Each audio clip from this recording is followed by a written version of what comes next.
me. It's the one thing I'll pop and welcome me to Starfleet Leaders on Call. And to me, you have me, of course, and Doug. Say hi, Doug. Yeah, I forgot to start the audio stream. Whoopsies! So I had to restart. I had to start it again. So those of you watching live, you'll notice that I just feel like I went back in time and repeated myself. Like, yes, I just did. So, anyhow, just one quick thing for those of you who don't listen to the news portion of the podcast. Obviously, if you're the audio only, you don't have a choice, because I haven't split it I only split it for the video. It split the news into news portion and non-news portion, the live show, and that's thing. Actually, to be honest, just to get back to that, we went over that many moons ago now, but that actually has been going well. The numbers are good.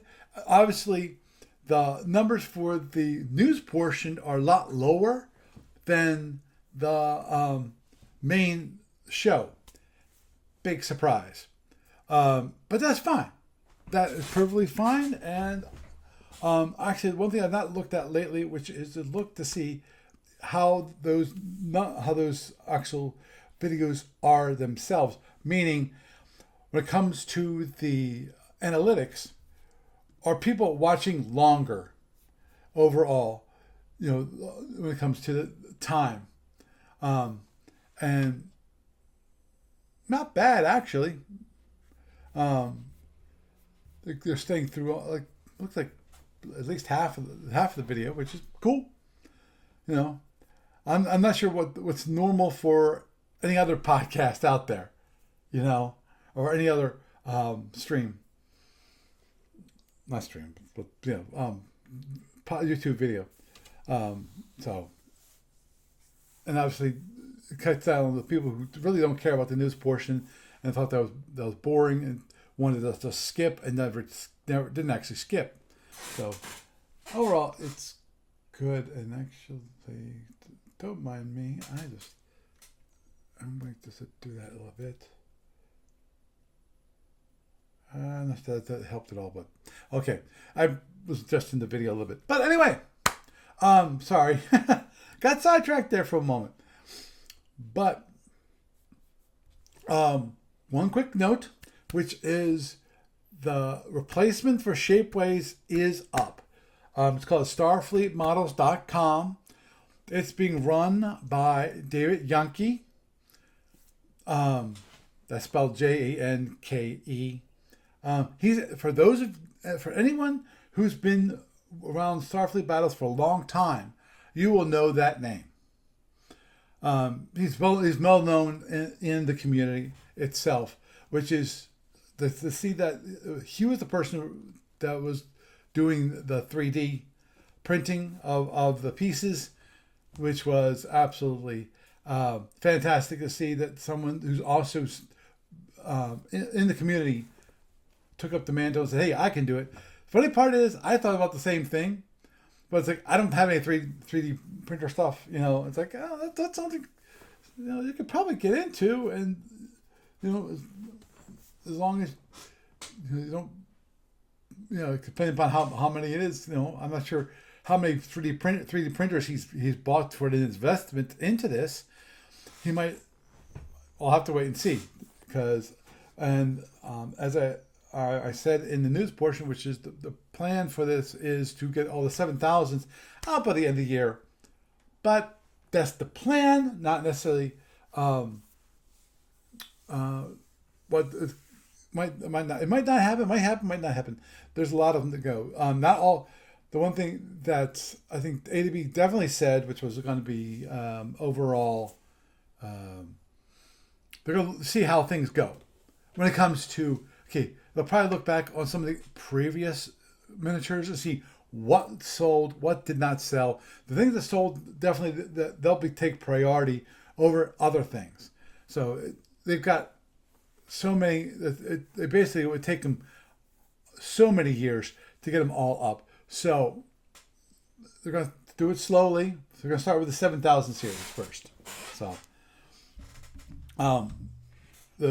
my guess is those were probably the easiest ones when it comes to the models we used and so forth. So anyway, just to let you know about that. Tonight, actually, another thing for those of you who don't listen to the news portion is that I will not be here next week or the week after that. I'm going to see. I can't guarantee anything because I'm going to be on vacation. I'm going to be out traveling around. So I'm not sure if I'll have. I should have equipment to do it. I just don't know if I'll have the space to do it. Time and possibly place to record it because of I'm going to be in my trailer. So anything that I record is going to be out in the wilderness as a background. So we'll just have to wait and see how that all works out. Hopefully it'll work good. You'll probably have different. The mic is going to be different. I'm probably going to use the mic that belongs with this headphones. If you're looking at the video, you know the headphones. It's the new headphones I'm using. I gave up. I tried to put together my old headphone, and the thing just would not go attached. So I went, fine. I just threw it out because I don't think I can get the replacement things. I didn't try it because in theory I could have gone to Monoprice and checked, but it's like it's not worth the effort for me. So like, just screw it. I just threw them out, and then I'm just going to use these ones, which are, I think these are Corsairs, the Corsairs ones. So, and I got a mic for this, so that it has a different sound than this one. This mic, so it's nice, it's bassy, good for my voice. It's a little more. The other one's a little more tinny. For those, I'm sure you'll recognize it. But anyhow, that's the plan. Is hopefully I'll get something out. If I don't, then you'll know why. Okay. So tonight, what actually I wanted to do is, okay, let me bring it up here. Okay.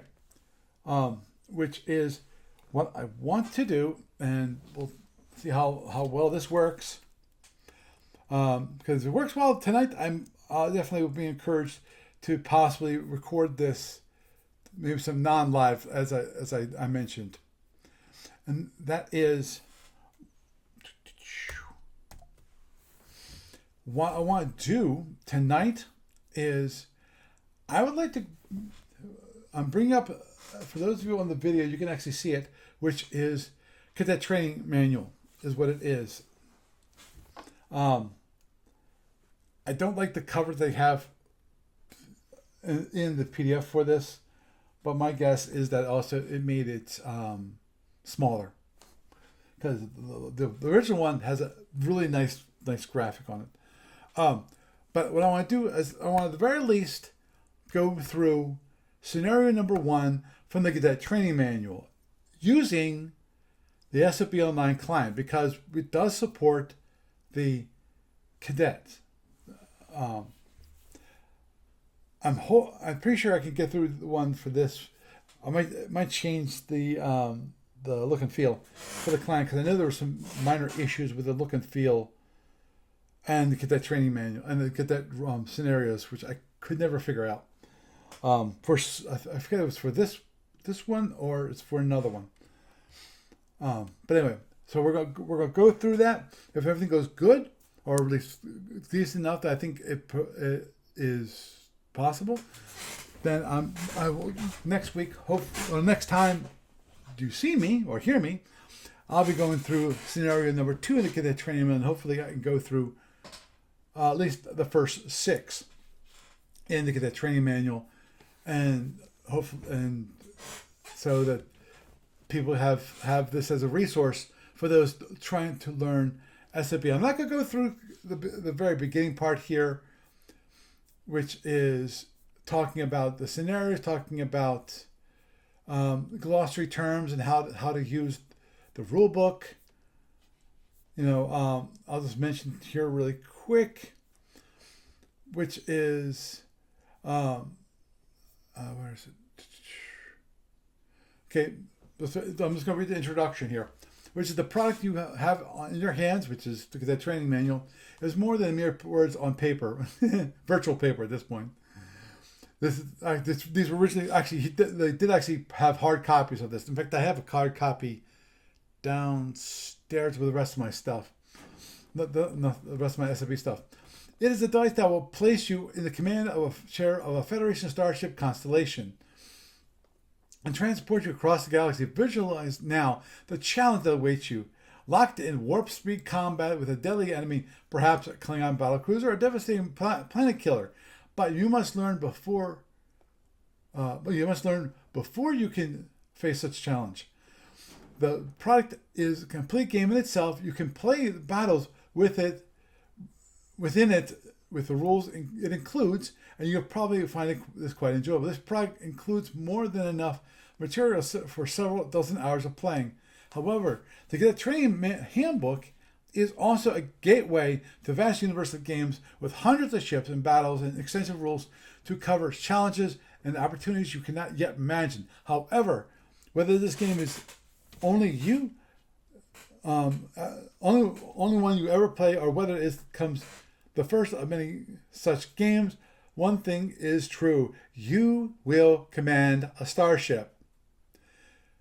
Within a few minutes from now, an hour at the most, you will be in the command of a command chair, maneuvering a starship and firing its weapons. Command of such powerful vessel is not granted lightly. It is the most complex and important job in the galaxy, and it must be learned, then earned. Starship commanders are not born; they are trained, and the training plan begins now. So if when it comes to reading the rules and so forth, go get it. It's free. Feel free to go. I go to Warehouse 23. I like them. You have to create an account.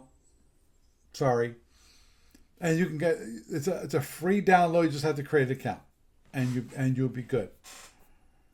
So it's just like first missions for Federation Commander.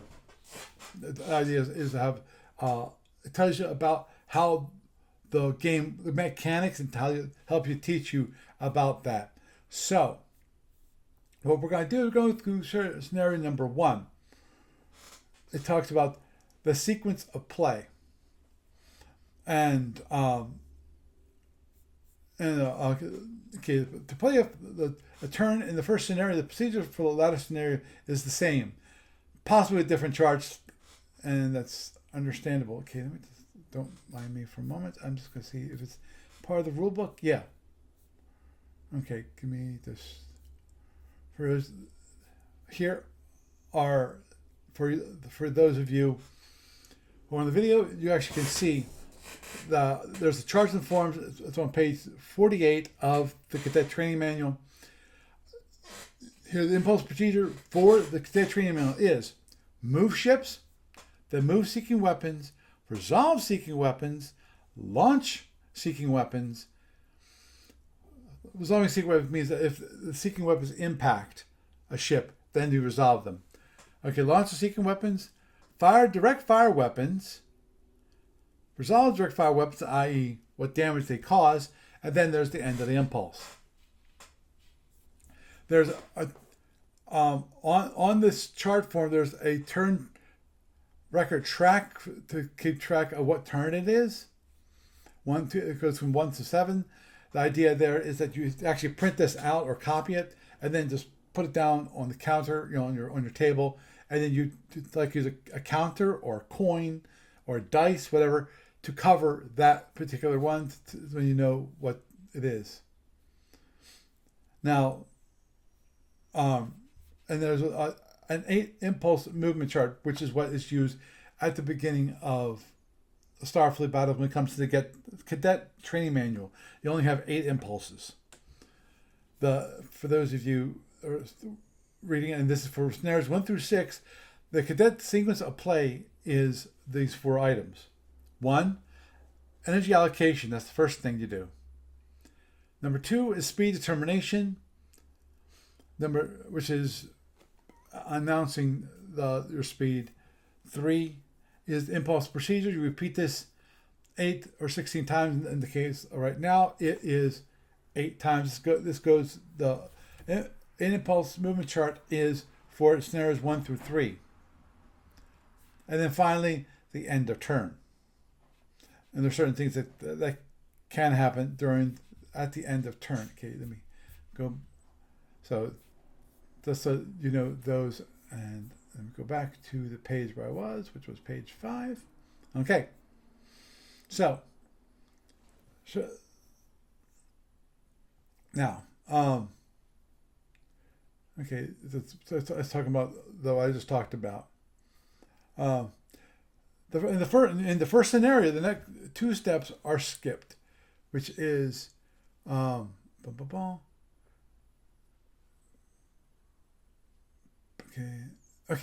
which is you move ships. When it comes to the seeking weapons, those 2 are skipped. Showing after you move all. Okay, let me go back. After moving all ships, move the step counter down to the next box showing moving seeking weapons. Actually, you move seeking weapons because that is your target in scenario number 1. And then you move down to the fire direct fire weapon step, and if any player wishes to fire weapons, is allowed to do so by the rules. Make a note of what such weapons are being fired at each target. Ooh. Then move the skip counter, which is down, which is this. If you're following the impulse procedure, you'd follow the step down. And then finally, step counter, which is used for tracking where you are in the, for the impulse.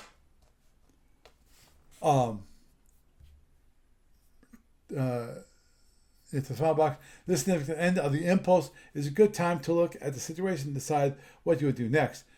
Then you start the next impulse, moving the step counter back to the first box, which is basically, so you're going through the impulse procedure is what this shows you that you're going to do.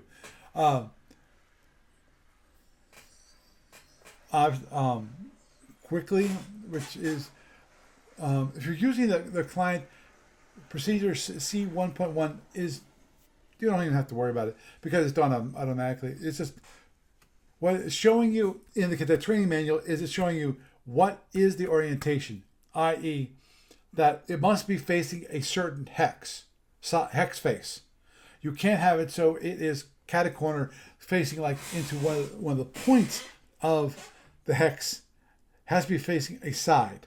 So it was called a facing. A ship may be faced in 1 of 6 different directions, and that's obviously depends upon which hex side that ship is facing. So I'm going to do this. I'm going to do this. This is for those of you. I'm showing. You have the name constellation, and you got your drones. I'm going to start this. And move this over. I'm going to do it's actually this one. I'm just going to roll that down. Whoops. I forgot to grab it. So see this and this you have, and what I can do is just show you change. Okay, I can just change facing here to like B. Change it to C, and so there's different facings. Okay, I'm going to change it back, and you can do that easily in the interface by going and moving, just changing the facing. Now, normally you don't have to do that when it comes to the client itself, but I'm just showing you how one way of doing it. Now, the scenarios like the training manual using a movement known as free movement. In other words, for those of you unfamiliar with SFB and the history of SFB, is that there are 2 types of movement. These days, usually only one is used, which is there's free movement, and then there is pre-plotted movement. That is where you actually take the impulses and the speed of the ships, because of, as I showed you previously, that impulse chart. Based on your speed, you move or you don't move on that impulse.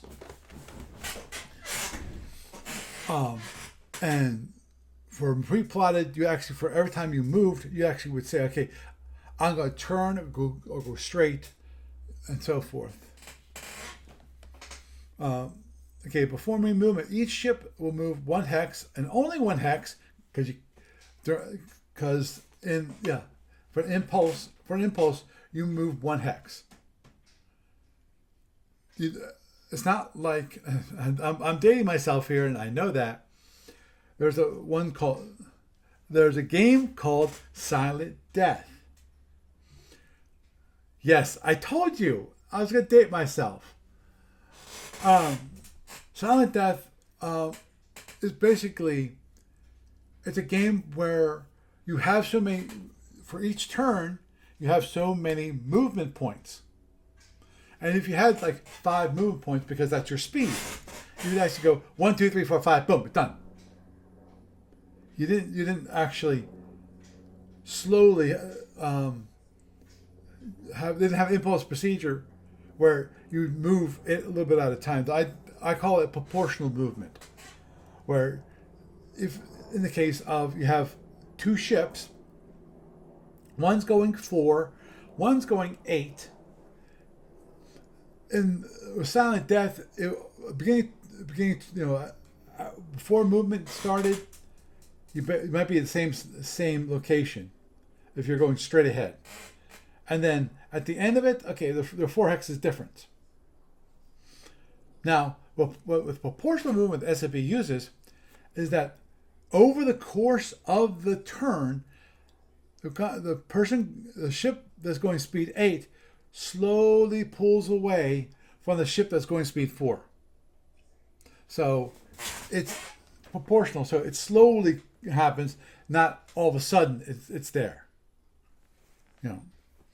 So now, as it mentioned here, action movement and fire weapons is done during impulse procedure, which we already went through. Turning.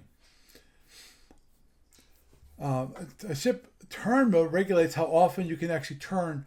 You can change your 1 hex. Yeah, on hex facing. Yeah. And it depends upon your turn mode. They mentioned here, of course, permanent turn markers. Those are really good for tracking where did you last turn, so you don't have to try to remember. And in some cases, you put it there so you remember and your opponent also knows. And just a reminder, with SFB, unlike some games he mentioned here, there are no stacking limits. Now, Federate Commander, a little different when it comes to stacking, but Starfleet battles, there's no stacking limits. Any number of units can be in the same hex. Weapons fired into a hex will damage only the unit that you're firing at, not every unit in the hex. That depends on the weapon, as I pointed out last week with the Omegas. But there's I think the one which throws like T-bombs. Kind of cool. Weapons fire through. It was the coagulated space. That's what I'm thinking about. Weapon fire through the hex that in a more distant hex will not damage units in an intervening hex. So basically, if you're firing, if you have one ship here. Okay, let me actually bring up the client. If you have here's a ship here and a ship here. I'm going to do this. I'm going to put this here temporarily. You have a ship here and a ship here. Firing from this ship to this ship will not cause any damage to this ship. So okay, hold it. That's, don't mind me. All right, let me bring this up and go undo. There. Undo, undo. There. Clean that up a little bit.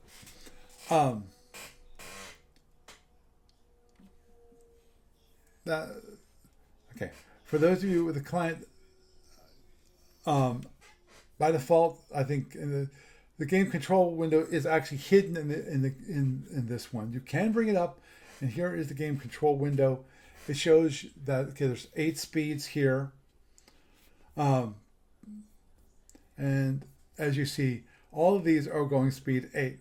This is the default for the scenario, but you can have all these. They have the selection group selectors up here.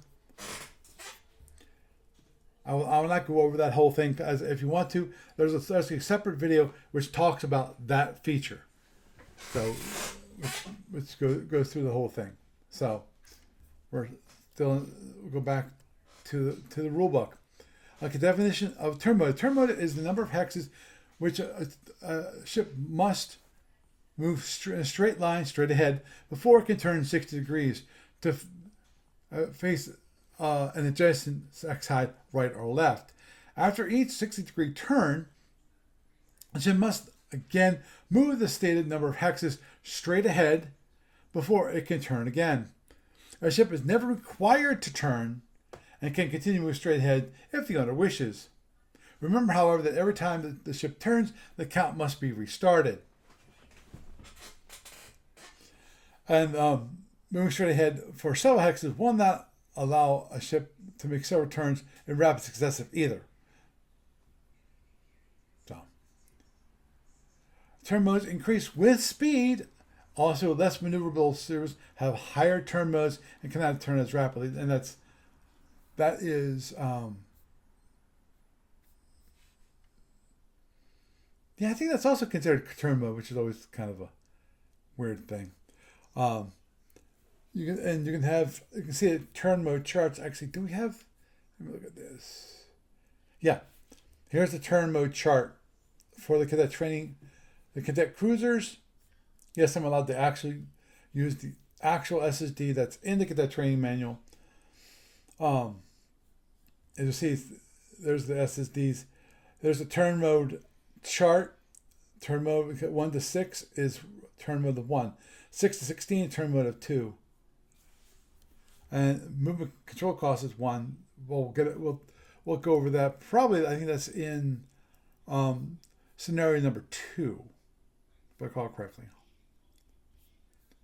Okay. And the turn mode count carries over from turn to turn. For example, a ship has a turn mode of 4 that moves on the first turn 7 hexes in direction A and then 1 hex in direction B has already been fulfilled 1 hex of the 4 hex turn mode required.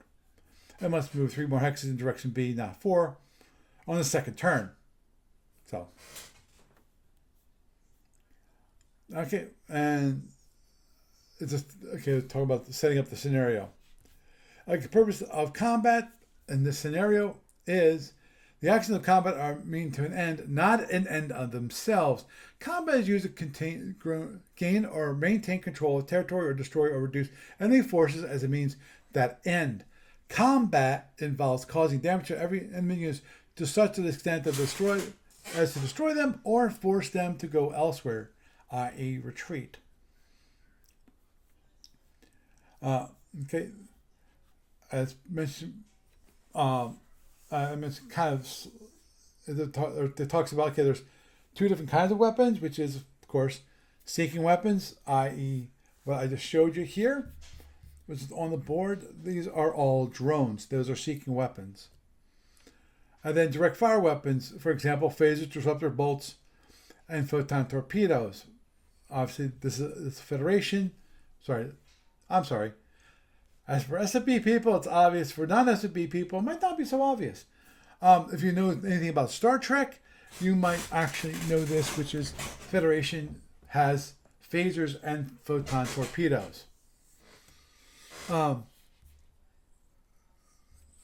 Quick reminder, which is that Range to a target is a count of the number of hexes from the hex occupied by the firing unit to the hex occupied by the enemy unit. Now, okay, this is what? Drone B. And that's drone C, right? Right. That's drone D. Okay, drone B. So if we want to, in the client, what we can do, if you go here, we go to Utilities, and we go to Range Tracker. Now, I know it blows up to be a little big, but let's shrink it a little bit. Now, what I'm going to do, just as convenience there, and drone B. So, I add an entry here from Constellation to drone B. So, you can see that it is range 4. How that arrive is it goes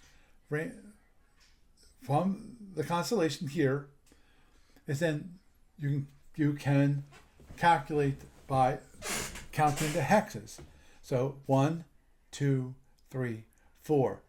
Range 0 is in the same hex. So unlike some games it's range 1, which is within the hex. No, for SFB, within the same hex is range 0. So one hex, any hex that's right beside it is range 1. And then, okay, 2, 3, 4. So, obviously, for those of you on the audio podcast, I would really recommend you watch the YouTube video when it comes to this, because I think that would be a great help. I think it's going to be one of those podcasts that it's best if you do that. I'm obviously still going to help as my best can for those of you on the audio only. To get to that range tracker, you right click on the board. There's a utilities menu that is on that pop-up menu, and there's one of the selections is range tracker, and then you just click on that and the range tracker will come up. Go back, and then it talks about here, which is the firing arcs, the designations, and combined firing arcs. So you can see that they have a nice chart here when it comes to, okay, here's right front, here's left front over here, left rear, left and right. There's a nice overall chart for this.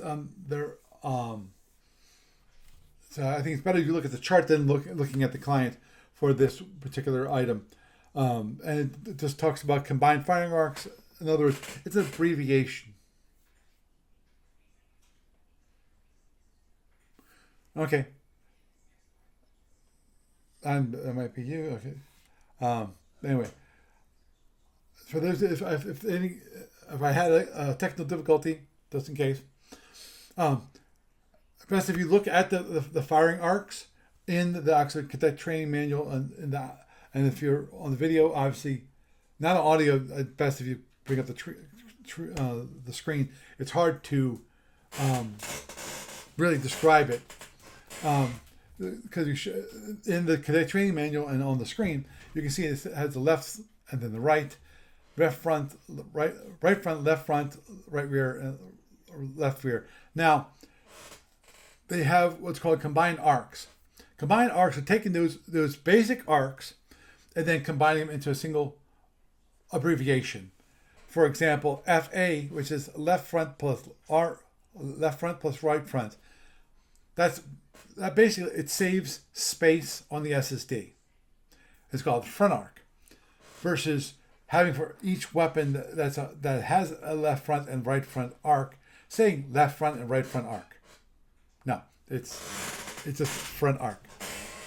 Rear arc, and you have front extended, which is the left arc plus the left front arc plus the right front arc plus the right arc. So it's a very, very large one. It goes from this left front extended, goes from this arc here, this hex here, all the way around to the hex here, which is, for those of you who know anything about SFB, and I can't assume that you do, that is, this would be going out shield number directly out that hex row for shield number 3, all the way around to, from that one to this, goes all the way to the shield number 1, and all the way around to shield number 5.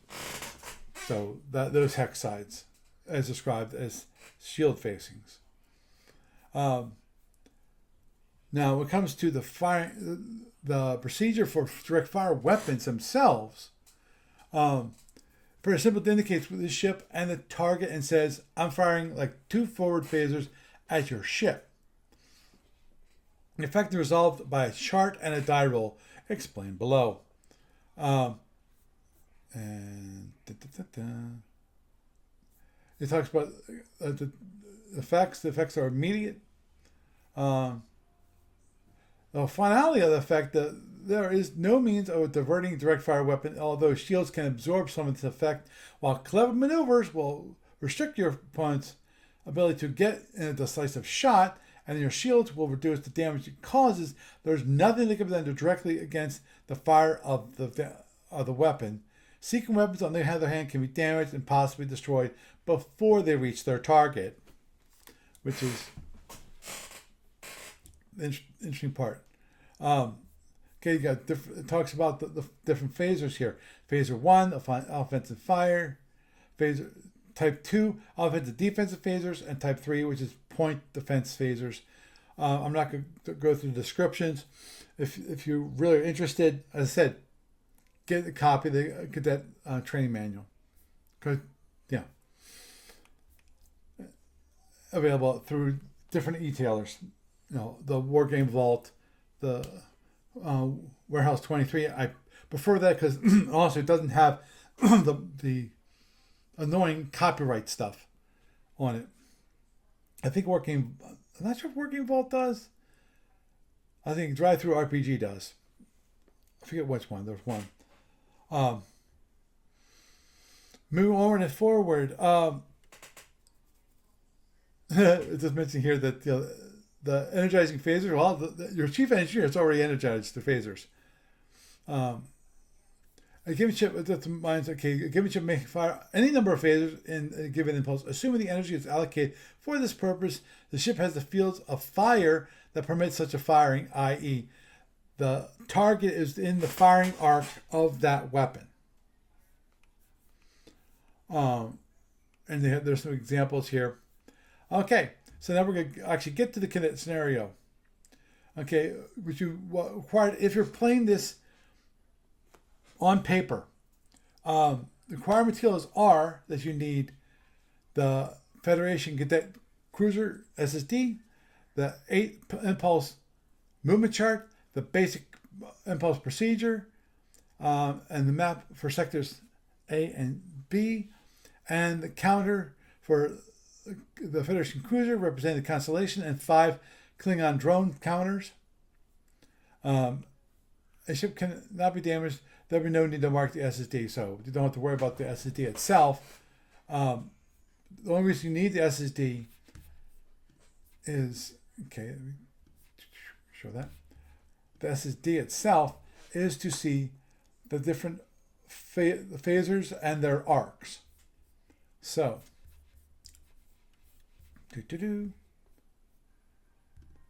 okay, so I already set in the client. The scenario is all pre-set up for you.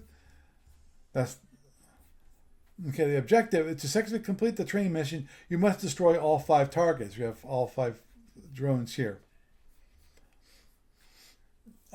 First turn. For the purpose of this example, we'll talk through the first turn. Okay.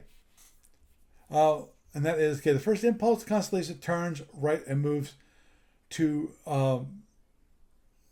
210. So if we want to, what we can do is, here it is. And that is, now I show the actual hex numbers on it for those of you. And so it's walking us through it. So what we need to do is take this and we need to move. There's 2 ways of moving it. Actually, a couple ways. One, what we can do is hold down the shift key, click and drag. oops, click and drag, and that will turn the ship. Let's undo that move. Another way is to bring up the game control and then click on the turn right button. As you can see, it's the arrow pointing up to the right.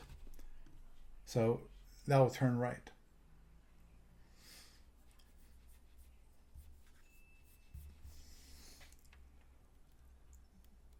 And then also, finally, let's undo the move here. There is a third way, which is completely the keyboard, which is, it would be in the case of the Mac, it would be Option 9. Oops. Got that right? Oh no, Command 9. Sorry, Command 9. Like that. Now, for those of you wondering, okay, why is it Command 9? If you have a keyboard with a numeric keypad, it becomes very obvious. Let's bring up the game control again. So basically, if you look at the little thing when it comes to in the game control window, it's laid out in a numeric keypad fashion. That is, left turn, that's 7. Front ahead, that's 8. Right turn is 9. To side slip, now we're not using side slips in here, so just don't worry about it. That'd be 4. Side slip right is a 6.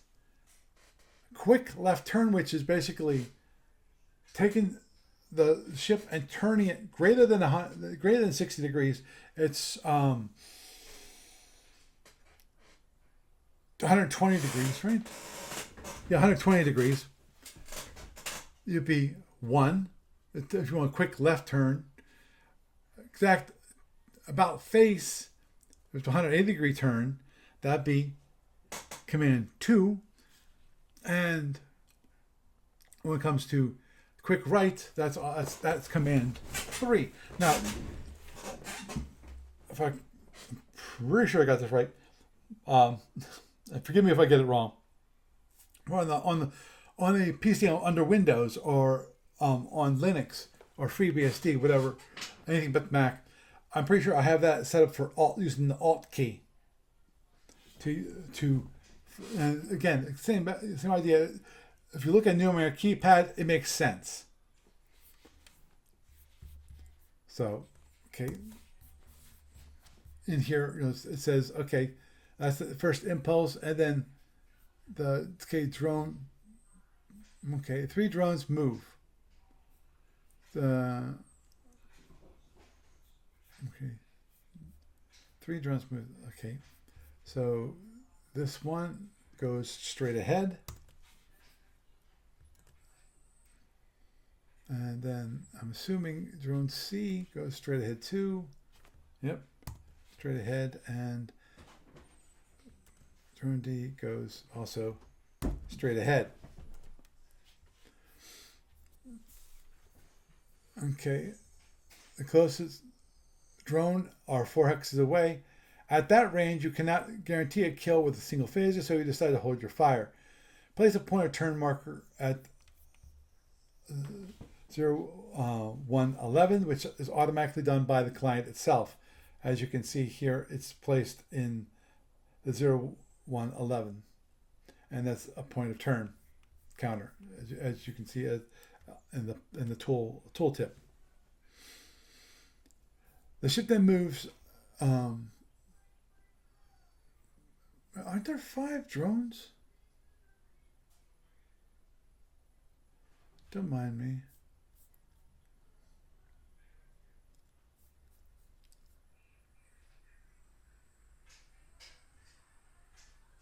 Okay, hold on. Okay, so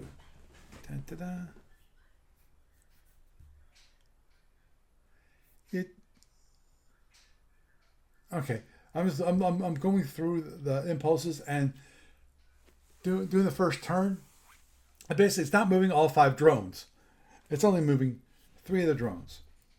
Okay, so we want to go to the next impulse. What you should do is then go next. And where are we? Okay. Yeah, continue away. Okay, now we're on impulse 2. Sorry, forgive me. The turn impulse is 1.2, and as you can see it up here, impulse 1.2. So impulse 2, it says basically move this straight ahead, and then move this straight ahead, and then move, and oh, sorry, this moves straight ahead, and finally this one moves straight ahead. Now, okay, okay, now you're range 3, and if you want to, you can look at this. You can see that for this one, so what I can do, let's add that constellation to drone D, if I recall correctly. Yeah, drone D, which is here.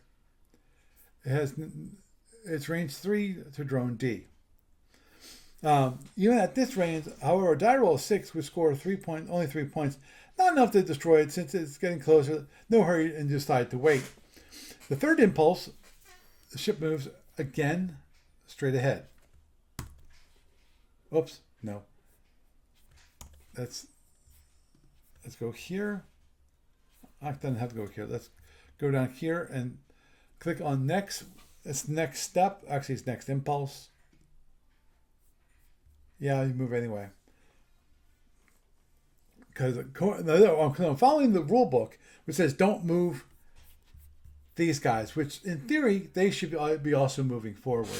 But it's not saying to move them, so I'm not moving them. I'm surprised that, okay. Okay, so you will track the, but you should move all of them. Okay, I should have moved them. Okay, 1, 2, yeah, I'm gonna move again anyway. 1, 2, okay. So I was supposed to move them anyway. I'm sorry, I missed that little section here that says you should move all of them. We'll tell you where they should be at the end of the turn. Impulse 3. Okay, and looks like they're all moving again straight forward. So go here, and go here, and the ship also moves straight ahead, which is here. Now, the drone, okay.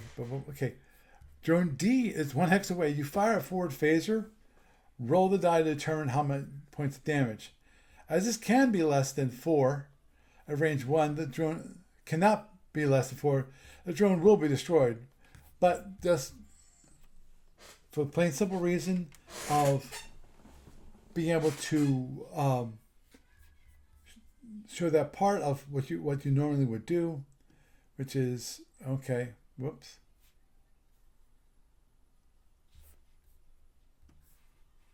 Don't mind me.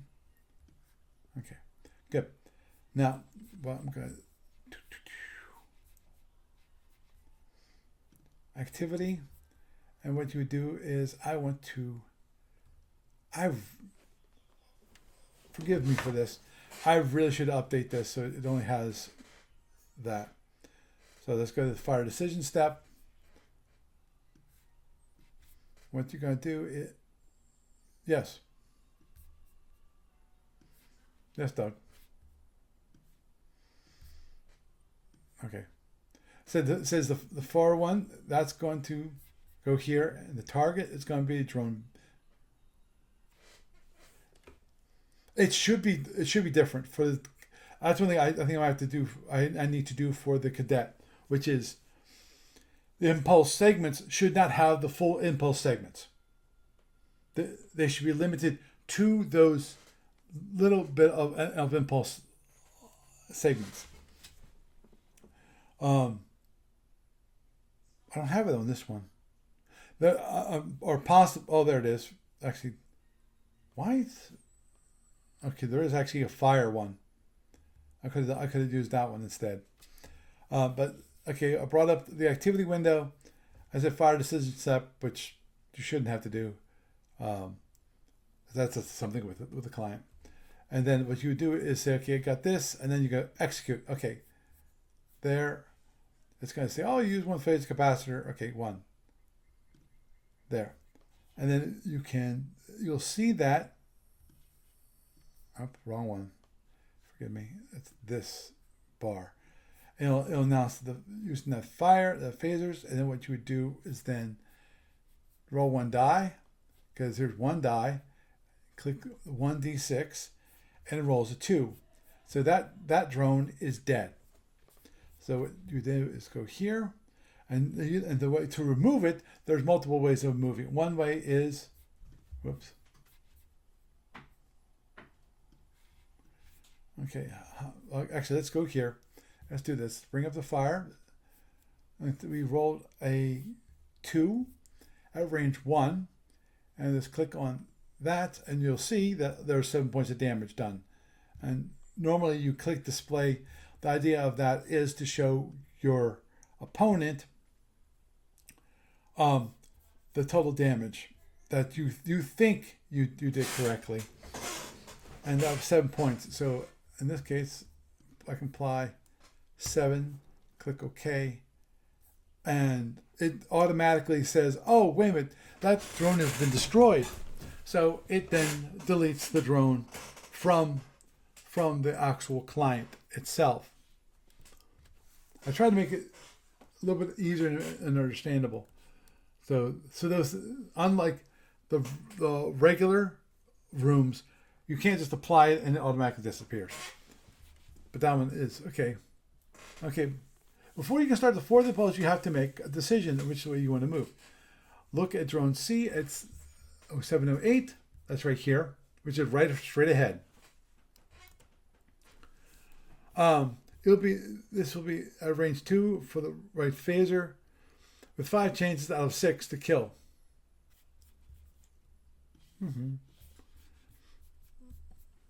We'll have turn here. Turn ship. You'll have to turn the ship to hex 06. The next impulse to use your left phaser to destroy the drone.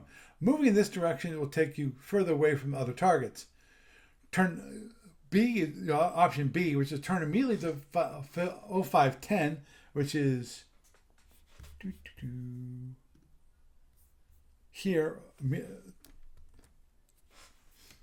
This isn't a very good idea. It puts the target out of the arc of your right side phaser and takes the constellation out of range of other targets. More importantly, it doesn't improve the fire possibility until another impulse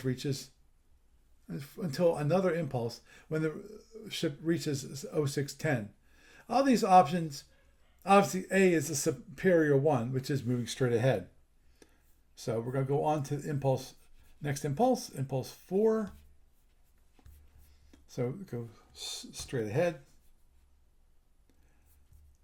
This one goes straight ahead. This one goes straight ahead. And drone B goes to 0605, and this one goes straight ahead. And then drone C goes to 0709, so this one goes straight ahead.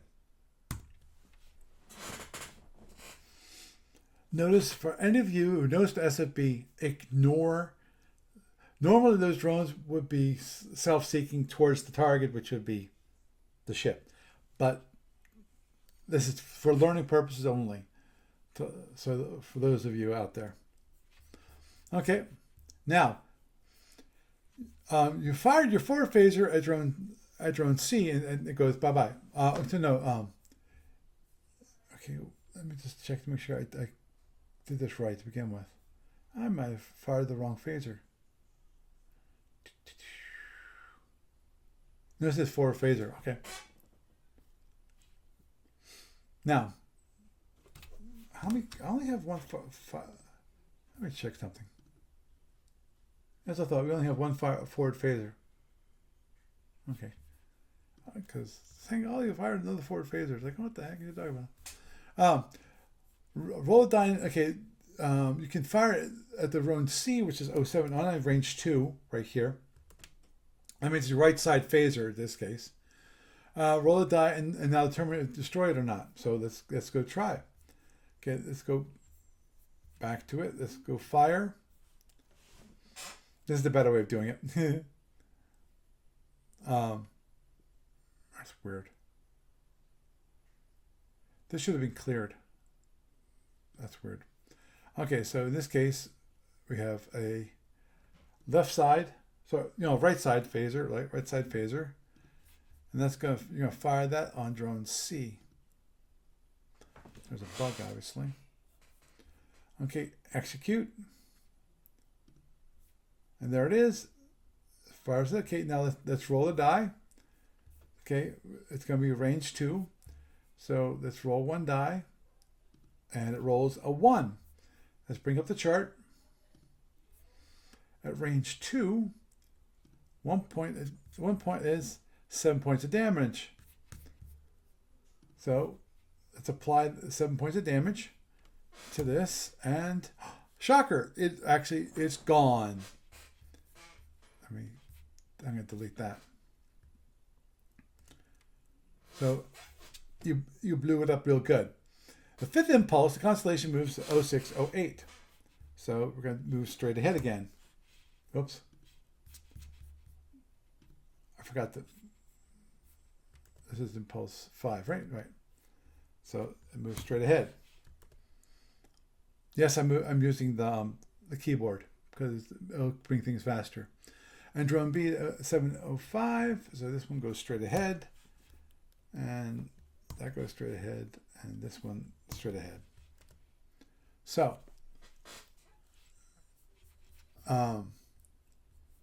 okay, and it moves 0608.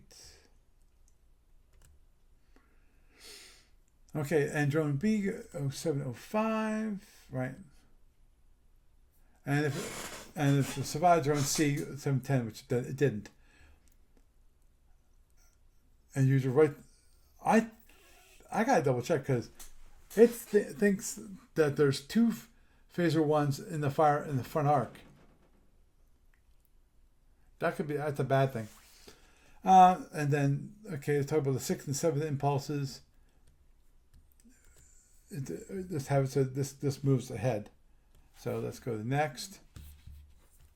There. This goes straight ahead. This goes straight ahead, and this goes straight ahead. And next impulse, I'm going to do this. Don't mind me. Oops, forgot. Like this. If you want to select multiple items, you can hold down the Shift key and create a rectangle. And it will select everything within that rectangle. So what I'm going to do is everything's going to move forward 1. So there. Now, I'm not sure what. This is the 7th impulse.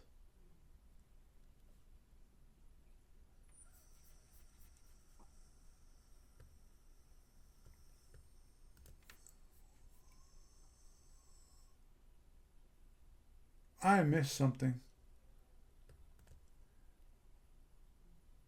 Because it's saying that this one should turn left to here, and surviving drones will be entering drone E, which should be 0809, that's E. And it comes to drone A 0905. Yeah, I'm one hex behind. That's possible. But anyway, in this case, all I'm going to do is, because I think it's obvious for anyone who knows this scenario, this is range 0. And on the SSD, we do have one left side phasers here.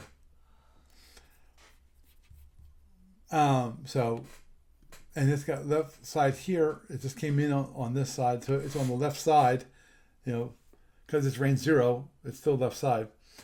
And we can easily fire the phaser. It's automatic kill. So what we're going to do is this. We're going to go here. We're going to right click on the hex because we can't get to that one. So what we're going to do is we'll rotate the stack. So now, okay, let's do this. Let's there, unselect everything. Click on the drone, apply damage. I'm just going to say 7. Boom, it's dead. So if you want to continue on, now the second play, you can see if you can destroy all the remaining drones, then go back and play the entire scenario, experimenting with your own ideas for the first turn. So that's basically scenario number 1. Obviously, we can continue this, but I think it's not a good idea at the moment to continue on. Well, I'll run out of time. 2, I think you get the idea of how to move the ship and how to fire weapons on the ship using the client and also according to the rules.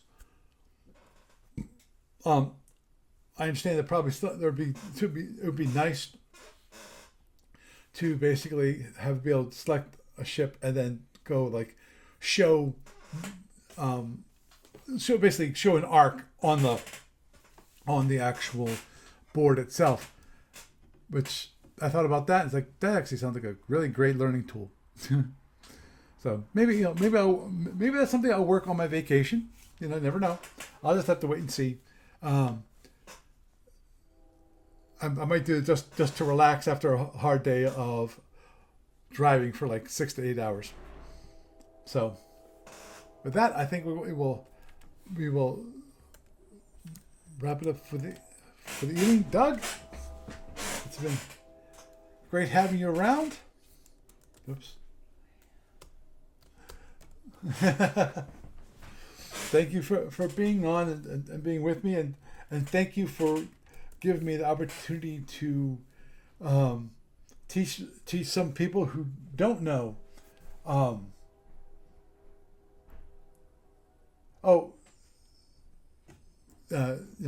So yes, it was great having you around. You have a good night. Okay, bye. Oh, Ajeba. One quick thing. Yeah, I said that at the beginning, which is, there we have a new mini site, starfleetmodels.com. Just really quick, and that's for you, because for everyone who's been here, I already did announce that. So, by the way, good night, Russ. So,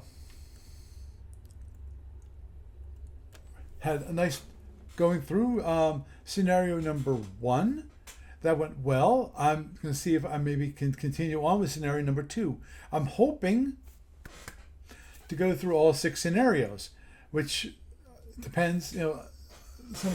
I have to look at some of the scenarios, just for the plain and simple reason that I will look at them so that I can say whether I can actually do them in one podcast or not.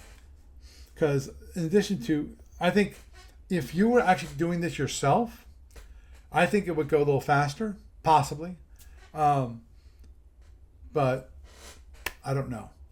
But I'm hoping you enjoyed it, and I'm hoping that if you don't know SFB, now you know a little more about how to play SFB. That's the beginning. That's the very beginning. We got at least 5 more scenarios to go through a lot more of the concepts when it comes to SFB. So with that, I am Paul Franz. I'd bid you a good night.